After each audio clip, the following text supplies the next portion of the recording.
Olá, meus amigos e minhas amigas. Segundo Kiev, a Rússia continua a concentrar tropas na região próxima de Kharkiv. Será que Putin está planejando alguma coisa e a desconfiança tem apressado o Ocidente a debater o uso de armas ocidentais contra alvos militares em território russo? Bom, segundo o comandante ucraniano, o coronel-general Alexander Syrsky, a Rússia lançou uma ofensiva nesse mês, mas ainda não tem tropas suficientes para uma grande investida na área. O próprio Zelensky disse após sua visita à região que estabilizou a frente no nordeste da região de Kharkiv. Se você não acompanha nossos vídeos, saiba que a ofensiva russa, iniciada em 10 de maio, abriu um novo front no conflito e pressionou as tropas ucranianas, que já estão em menor número. O problema é que esse menor número, em termos proporcionais ou relativos, parece que tende a diminuir. Vejam o que o general Syrsky comentou. A Rússia continua a enviar regimentos e brigadas adicionais de outras áreas e de campos de treinamento para reforçar suas tropas em duas linhas principais de ataque no norte da região de Kharkiv. Essas áreas incluem Strelcha-Lipsk, entre duas pequenas vilas, e a cidade fronteiriça de Volchansk, onde têm ocorrido combates urbanos.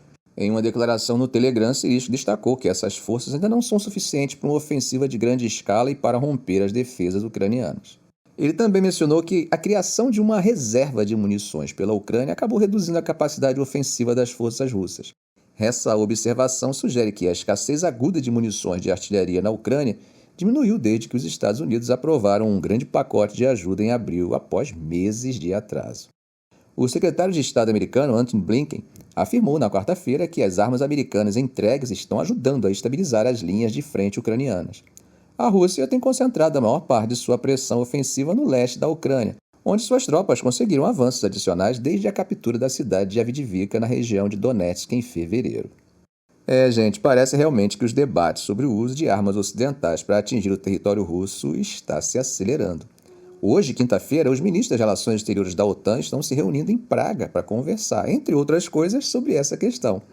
Eles estão enfrentando uma pressão crescente para que os principais aliados levantem as restrições que impedem Kiev de usar armas ocidentais para atacar dentro do território russo. Esse encontro de 2 dias na capital tcheca tem como objetivo principal discutir um pacote de apoio para a Ucrânia, que será apresentado na cúpula da OTAN em Washington em julho. No entanto, a grande questão que está dominando as conversas é se Kiev deve ou não usar as armas fornecidas pelo Ocidente para atingir alvos dentro da Rússia. A Ucrânia, claro, está pedindo com insistência a seus aliados, especialmente aos Estados Unidos, que permitam o uso de armamentos de longo alcance para atacar alvos na Rússia. Até agora, os Estados Unidos têm recusado essa permissão, temendo que isso possa levar a um conflito direto com Moscou. Mas mesmo assim, como já comentamos em vídeos anteriores, tanto Olaf Scholz da Alemanha quanto Washington já fizeram comentários transferindo a decisão final para a própria Ucrânia. Antes da reunião da OTAN, que começa em um jantar, o chefe da aliança, Jens Stoltenberg, afirmou que é hora dos membros reconsiderarem essas limitações, pois elas estão prejudicando a capacidade de defesa de Kiev. Bom, por outro lado, vocês devem lembrar, falamos bastante sobre isso no vídeo de ontem, que o presidente russo Vladimir Putin já advertiu sobre as sérias consequências caso os países ocidentais aprovem esses ataques por parte da Ucrânia.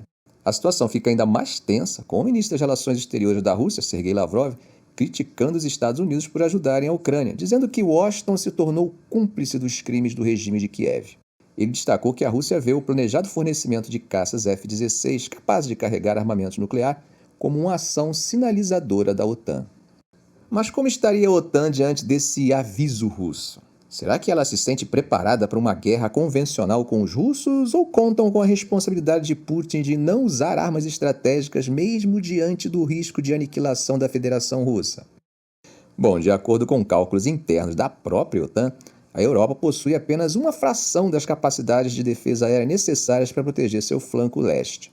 A guerra da Rússia contra a Ucrânia acabou deixando à mostra a importância da defesa aérea, com Kiev pedindo desesperadamente ao Ocidente por sistemas e foguetes adicionais para proteger suas cidades, tropas e infraestruturas energéticas contra bombardeios diários. Para vocês terem uma ideia, de acordo com pessoas familiarizadas com planos de defesa confidenciais elaborados no ano passado, os estados da OTAN são capazes de fornecer menos de 5% das capacidades de defesa aérea consideradas necessárias para proteger seus membros na Europa Central e Ocidental contra um ataque em grande escala. Um diplomata sênior da OTAN falou que a capacidade de defender contra mísseis e ataques aéreos é uma parte essencial do plano para defender a Europa Oriental de uma invasão e acrescentou dizendo que, no momento, a OTAN não tem isso. Esses temas também farão parte da agenda do encontro dos ministros das Relações Exteriores da OTAN para 2 dias de conversas que começa hoje. Na verdade, esses dias funcionam como uma espécie de preparação para a cúpula dos líderes da aliança em Washington em julho. E, claro, o assunto será sobre medidas a tomarem para fortalecer a defesa europeia. Alguns líderes europeus e oficiais militares têm dito que a Rússia poderia ter a capacidade de atacar um Estado-membro da OTAN até o final da década. Em uma importante revisão de defesa no ano passado, o governo do Reino Unido descreveu o desafio de proteger contra ataques aéreos como o mais agudo nos últimos 30 anos. A Rússia tem usado massivamente mísseis, drones e bombas deslizantes da era soviética altamente destrutivas na Ucrânia, o que aumentou a urgência para que os membros da OTAN aumentem os gastos com defesa após décadas de corte nos orçamentos militares. Segundo um diplomata da OTAN, a defesa aérea é um dos maiores buracos que eles têm. A falha dos Estados europeus da OTAN em fornecer equipamentos adicionais de defesa aérea para a Ucrânia nos últimos meses destacou os estoques limitados de sistemas caros e de fabricação lenta. Isso também levou a uma série de iniciativas sobrepostas para tentar encontrar soluções de longo prazo.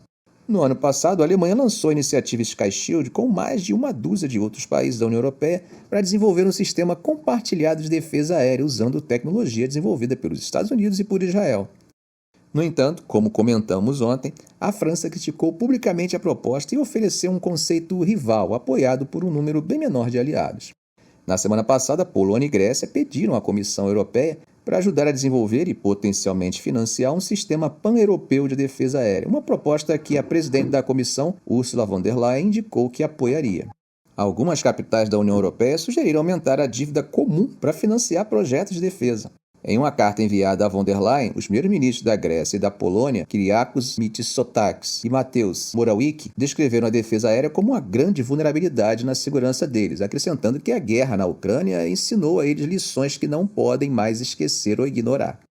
A proliferação de drones de ataques baratos de longo alcance usados pela Rússia contra a Ucrânia aumentou ainda mais essa preocupação. Veja o que ele disse. Os ataques de longo alcance não são mais uma capacidade exclusiva das superpotências. Os objetivos de capacidade e os planos de defesa são classificados, e as defesas aéreas e antimísseis são prioridades máximas. E é nessa vibe, gente, que o chefe da OTAN, Jens Stoltenberg, afirmou hoje, quinta-feira, que chegou a hora de os membros da aliança militar reconsiderarem algumas das restrições impostas ao uso das armas que fornecem à Ucrânia em apoio à luta do país contra a Rússia. Veja só o que Stoltenberg disse em um discurso em Praga antes da reunião dos ministros das Relações Exteriores da OTAN. Os aliados estão fornecendo muitos tipos diferentes de apoio militar à Ucrânia e alguns deles impuseram algumas restrições ao uso dessas armas. Essas são decisões nacionais, mas eu acho que, à luz de como está a guerra, ou seja, como ela evoluiu, chegou a hora de considerar algumas dessas restrições para permitir que os ucranianos realmente se defendam. Alguns aliados da Ucrânia, como o Reino Unido, os Estados Bálticos e a Dinamarca, argumentam que isso faz parte de legítima defesa contra uma invasão, enquanto outros dizem que suas armas só podem ser usadas na Ucrânia, refletindo o temor de que atacar dentro da Rússia possa arrastar o Ocidente para o conflito. O primeiro-ministro belga afirmou essa semana que os caças F-16 que seu país planeja começar a enviar para a Ucrânia esse ano só poderiam ser usados dentro das fronteiras da Ucrânia. E aí, gente, o que vocês acham disso tudo?